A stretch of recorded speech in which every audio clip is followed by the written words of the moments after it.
Hi guys, my name is Sabrina and welcome back to my channel. Today I'm drawing Wonder Woman, so let's get on to the video.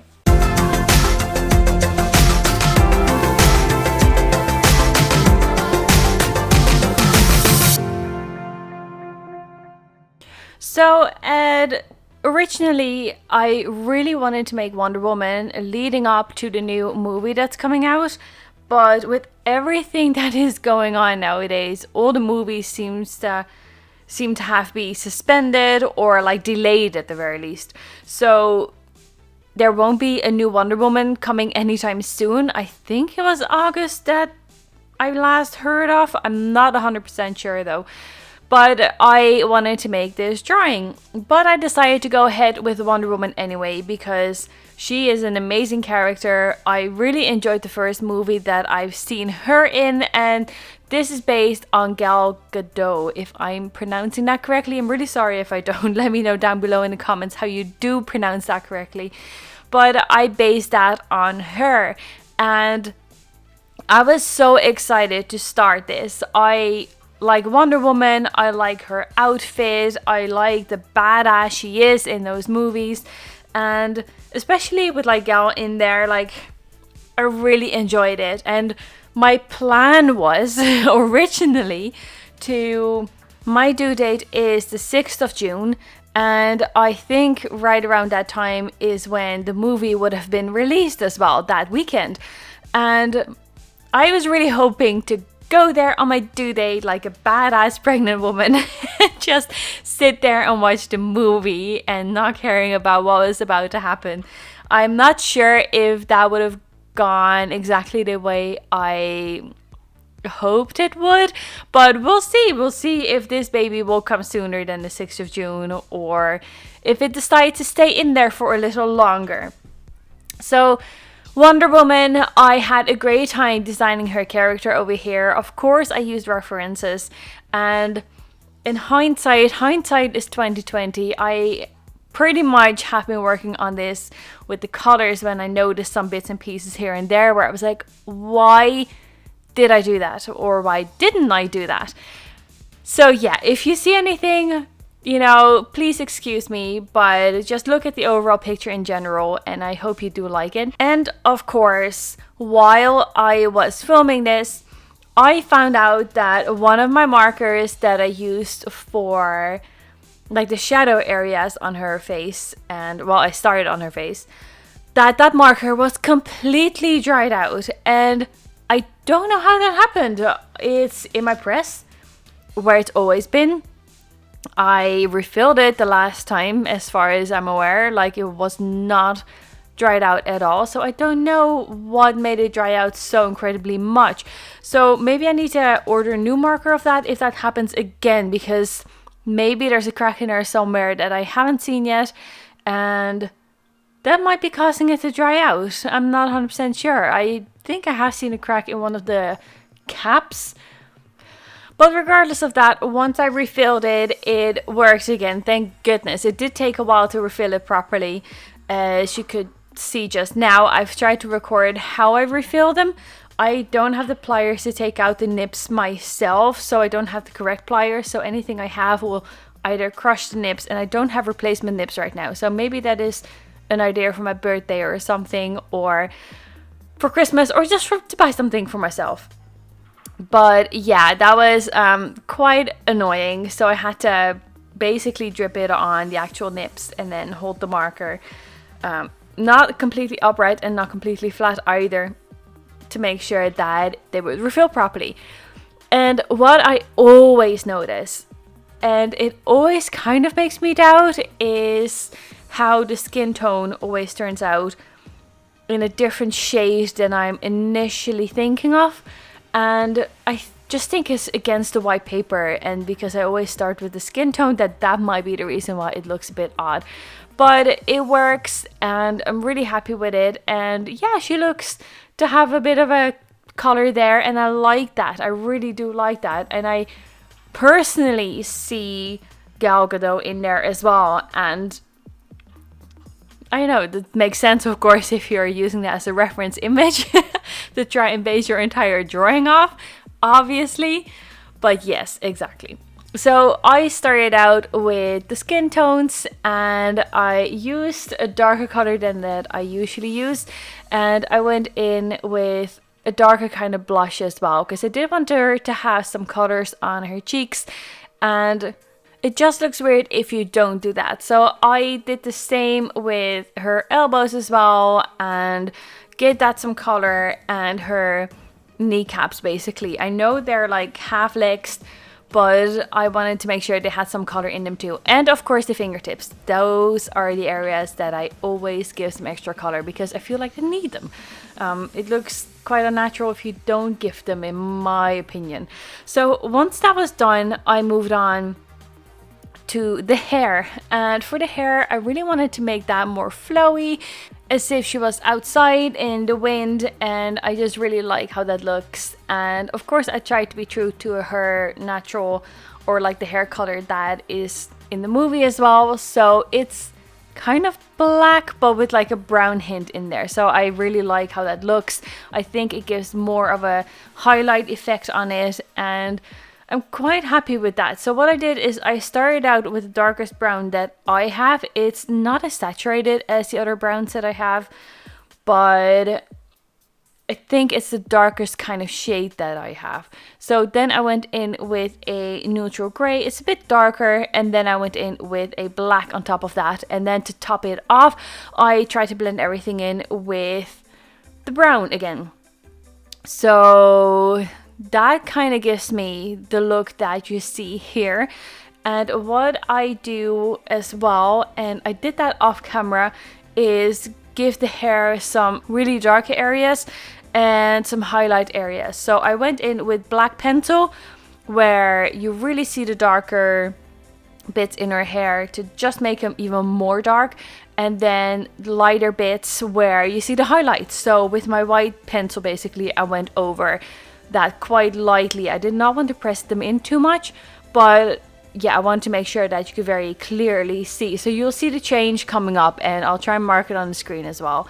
And it just looks so much nicer. And even when I blend everything in with like the darker brown, with like the gray and the black, it just makes it look so nice. And I'm so happy that I found this kind of technique, I suppose. And yeah, it looks good. I'm really excited about that. So I'm excited to make Wonder Woman regardless. So I moved on to her eyes after that, and I used the same colors as I did with her hair, because again, they are the darkest browns that I've got. And then what followed was a strap around her chest, which ended up being half a strap around her chest. And again, don't ask me what happened. I honestly don't know. I thought it was perfect, and I used reference images, and that's quite annoying. So aside from that, I moved on. I wanted to do all the brown bits now. So this is a more saturated kind of brown. I really like how it looks, and I had to figure out how I used how to put the shadows in. And I used the darkest brown that I have. It's less saturated, but at least gives some shading, and that's what I wanted. So that's what I've done. So the colors around like the arm straps and around her hands, I used the browns for that. And I wanted to use them for the mountains as well. So I'll use all three colors, like the darker brown that I have, then the gray, and then the black to make the mountains, and then try to blend them in with like the brown again. And what I done after that is I've used the colorless blender at the bottom of the mountain to take away a bit of the color from like the edges there at the bottom. And I wanted to have a relatively simple background, but one that is still there and kind of makes sense. So I came across this from like a movie poster, so I thought it would look quite nice if I would do it this way. So once that was completed, I moved on to the gold bits. And the gold bits, oh my goodness, I had to test them out here and there because I wasn't quite sure how I was going to do things. I have never really drawn gold before. I think it's really tricky to do it properly, and I wasn't quite sure how it was going to work out, and if it was going to be too flat if I was going to do it.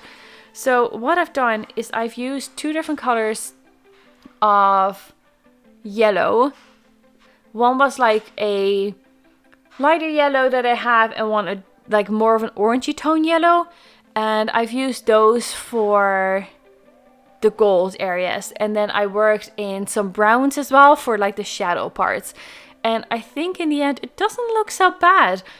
I'm actually quite impressed with how it turned out. Again, I've not used gold that much. I think it's quite hard to make something look really nice and shiny. And I suppose you only figure out and know what to do once you actually do it. But I'm actually quite happy with how it turned out. It was a lot of work. I had to go over with a lot of colors, a lot of times, which was kind of doing my head in at times, but I was like, no, this is going to be worth it. Like, even though I spent a while on this, it will definitely be worth it, and the end result should show that. So yes, that's what I've done, and I'm actually quite happy with it.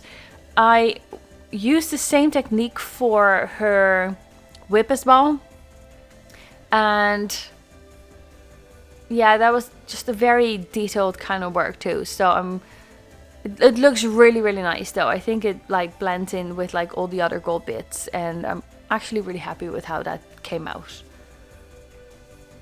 And then it was time for her arm guards, I suppose I can call them.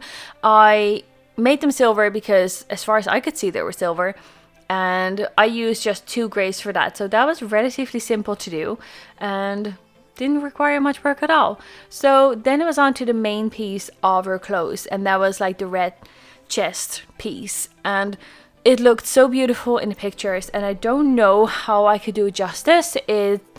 Oh my goodness, it was quite hard to do. I started out with the lightest red I had that was actually looking like red instead of pink. You sometimes really have to pick out your colors quite carefully, or go with colors that are a shade where you're like, I don't know if I should use that shade or not, if that is actually the right thing to use, and then it actually ends up being the right thing to use. So that was quite tricky. I've never really done anything like this before, and I wanted to make sure that the highlight areas were actually showing up properly, that they were light enough, and that I didn't have to go over them like more than I had to, and that it looked nice. So that was my challenge, I suppose, and it actually worked. It actually worked quite well, and I will go over here with pencils too, because I feel like they really need it. I think the pencil right on top of, especially the red with like black pencil over it, I think it looks gorgeous. I love how it looks. I love how it looked with my Mulan drawing. If you want to check that out, I'll make sure to link it up on the information card right there. And yeah, every time I use that on red now, I'm really happy with it. I think it looks amazing, and it finishes the piece just a bit more than what I would usually think. So I think if I would leave it like this, it would be less nice than me just continuing with pencils. So me working with pencils is definitely an improvement, and I really have to think about what kind of pencils I'm going to use next, because I'm using the Lyra pencils right now, and I don't know if I can keep on using those or if I should get nicer ones in the future. So yeah, choices, I suppose. Who knows, maybe in one of my scrawler boxes there will be a really good, nice black pencil. So fingers crossed. Scrawler box, make sure you listen to me here. No, I don't think they do. But yeah, worked on that with the pencil, and I did the same on her skirt actually. The skirt is blue, and I love the color of it. I love the color combination. I think they complement each other quite well. And I used 2 different shades of blue, and then I used a shade of gray on top of that for the extra shadow area. So that worked out quite well. And you can see me going on with the white pencil too, because I wanted to make sure that some areas were a bit lighter, and I wanted to make sure that her skin was blended in too. So that's what I did. I tried to put the finishing touches on my drawing here. So guys, if you have any comments on this drawing, please let me know down below in the comments, and I'd love to hear your feedback, what I could improve or what you liked, and that would really help me for future drawings, and I can even try and improve myself further. And if you have any other suggestions for what I should do, let me know. Like, I have a list with things that I want to do. Some have been suggested by you guys and some I've come up with, so really excited to be able to do everything. So this was the end of my video. I hope you guys enjoyed it. My version of Wonder Woman. I hope I did her justice, and I thank you all for watching. Bye!